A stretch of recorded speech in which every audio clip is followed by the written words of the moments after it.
Assalamualaikum warahmatullahi taala wabarakatuh. Nama saya Muhammad Mukris bin Mukhtar, ID 1105-195. Okay, hari ini kumpulan kami ingin membentangkan tajuk berkaitan dengan Prof Hamka. Sebelum kita mengetahui tentang Prof Hamka dengan lebih lanjut, kumpulan kami terdiri daripada 4 orang ahli kumpulan. Yang pertama, saya sendiri, Muhammad Mukris. Yang kedua, kita ada Muhammad Haziq Izzat bin Zaini. Yang ketiga, kita ada Muhammad Alif bin Radi. Dan yang terakhir sekali, kita ada Sazurul Aiman bin Nurdin. Seterusnya, mesti kita tertanya-tanya kan, siapa tu Prof Hamka? Jadi kita tengok yang pertama, tentang biodata beliau. Nama sebenar beliau adalah Haji Abdul Malik bin Syekh Abdul Karim bin Syekh Muhammad Amrullah. Dilahirkan pada 1908 Masih di Minangkabau, Sumatera Barat, Indonesia.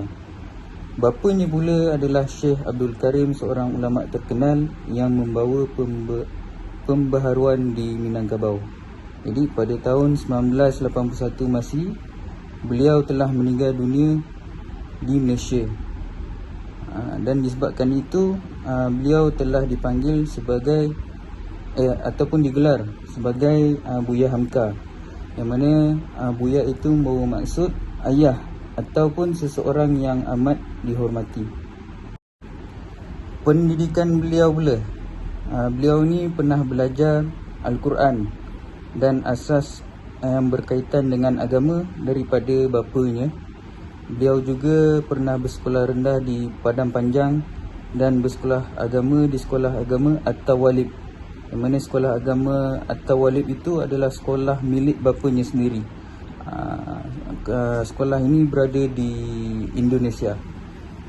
Beliau juga sering mengikuti pengajian di surau-surau dan masjid daripada ulama yang bernama Syekh Ibrahim Musa, Syekh Ahmad Rashid Sultan Mansur dan Kiai Bagus Haji Gosomo.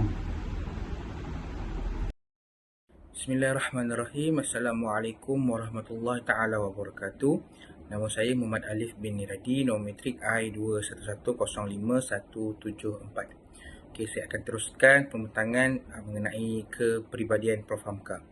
Okey, Prof Hamka ni seorang yang petah berpidato. Dia ni mahir berpidato lah. Dan dia pernah diberi penghormatan untuk berpidato dalam satu rancangan radio di Arab Saudi. Okay. Prof Hamka juga seorang yang berjiwa seni. Karya agungnya seperti Di Bawah Lindungan Kaabah, Laila Majnun, semuanya itu menggunakan gaya bahasa yang indah dan menusuk kalbu. Okay. Seterusnya, Prof Hamka ni adalah seorang yang berani. Yakni beliau ni berani mengatur pidato untuk membangkitkan semangat tentang dengan penjajah Belanda di Indonesia. Okey, kita teruskan dengan slide yang seterusnya berkenaan dengan kegigihan dalam penyebaran dakwah. Okey, Prof Hamka ni mula bergiat aktif dalam berdakwah ni ketika beliau berusia 17 tahun. Beliau mula menerbitkan majalah Khatib Al-Ummah pada umur 17 tahun. Beliau juga menubuhkan satu persatuan Hindia Timur di Mekah dan beliau mengajar cara haji yang betul kepada jemaah-jemaah di Indonesia. Okey, Prof Hamka ni merupakan pengasas College Al-Muballighin dan beliau telah dilantik sebagai anggota pemimpin pusat Muhammadiyah. Assalamualaikum warahmatullahi wabarakatuh. Nama saya Muhammad Haziq Izzat bin Zaini, nombor metrik I21105173. Baik, saya akan meneruskan pembentangan pada slide yang seterusnya, iaitu anugerah yang diterima oleh Profesor Hamka. Okey, anugerah yang pertama yang beliau terima adalah Doktor Kehormat daripada Universiti Al-Azhar Mesir pada tahun 1959 Masihi. Okey, anugerah yang diterima oleh beliau, anugerah yang kedua adalah Doktor Kehormat dari UKM pada tahun 1974 Masihi. Dan anugerah terakhir yang beliau terima adalah anugerah guru besar, yakni profesor dari Universiti Mustopo Jakarta pada tahun 1960 Masihi. Okey, pada slide yang seterusnya pula kita tengok hasil karya yang ditulis ataupun yang dibuat oleh Profesor Hamka. Okey, beliau punya hasil karya ni ada 4. Yang pertama dari sudut bidang agama, yang kedua dari sudut bidang sastra, yang ketiga bidang politik, dan yang terakhir adalah bidang falsafah. Okey, kita tengok satu persatu. Bidang agama, yang hasil karya beliau adalah Tafsir Al-Azhar, Tasawuf Moden, Pedoman Membalih Islam, dan Arkan Al-Islam. Manakala dari sudut bidang politik pula, hasil karya beliau adalah Revolusi Fikiran. Bagi bidang sastra pula adalah Tenggelamnya Kapal Van de Wijk di bawah lindungan Kaabah, dan Laila Majnun. Dan hasil karya beliau yang terakhir pula adalah dari sudut bidang falsafah, iaitu falsafah hidup, falsafah ideologi Islam, pandangan hidup Muslim, dan lembaga hidup.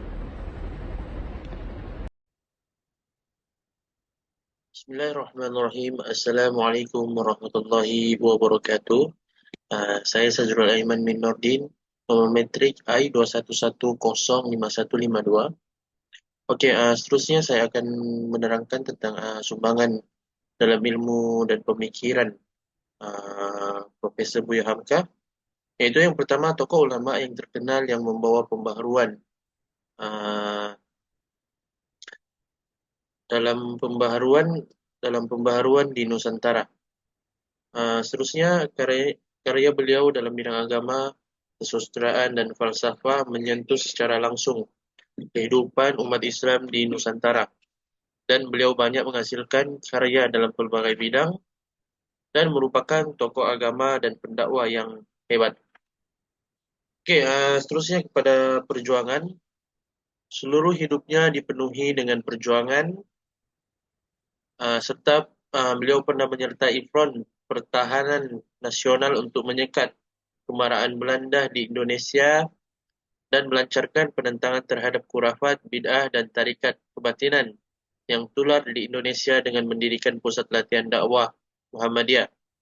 Dan beliau juga menyampaikan ajaran Islam yang sebenarnya melalui pidato dan penulisan. Okey, kita terus kepada halangan dan perjuangan beliau, iaitu beliau dipecat dari jawatan Ketua Umum Majlis Ulama Indonesia kerana beliau ni mengkritik kepincangan pentadbiran kerajaan Indonesia semasa itulah. Dan beliau juga pernah meringkuk dalam penjara bersama-sama tokoh Majlis Syura Muslim Indonesia yang nama singkatannya itu Masyumi. Okey, hasil daripada pembelajaran kita ataupun hasil daripada penerangan yang kami terangkan, bahawa kita dapat mengetahui bahawa Prof. Hamka ini merupakan seorang pujangga alam Melayu dan banyak mengarang buku-buku dalam pelbagai genre dengan tujuan untuk membawa individu keluar daripada budi pekerti yang salah kepada budi pekerti yang lebih baik. Walaupun sedemikian, Prof. Hamka sudah meninggalkan kita untuk tempoh hampir 4 dekad. Karya-karyanya sering sahaja dibahas, dikupas, dan dijadikan rujukan para sarjana. Okey, sekian saja daripada pembentangan kami. Dan kami ada selitkan dua daripada kata-kata daripada Prof. Buya Hamka ini. Yang pertama, manusia itu asalnya dari tanah, makan hasil tanah, berdiri di atas tanah dan akan kembali ke tanah. Lalu, kenapa masih bersifat langit? Okey, kata-katanya yang kedua itu, jangan tangisi yang telah hilang, tapi syukurilah yang masih ada. Okey, sekian saja pembentangan daripada kami. Saya tutup dengan wabillahi taufik wal hidayah. Wassalamualaikum warahmatullahi wabarakatuh.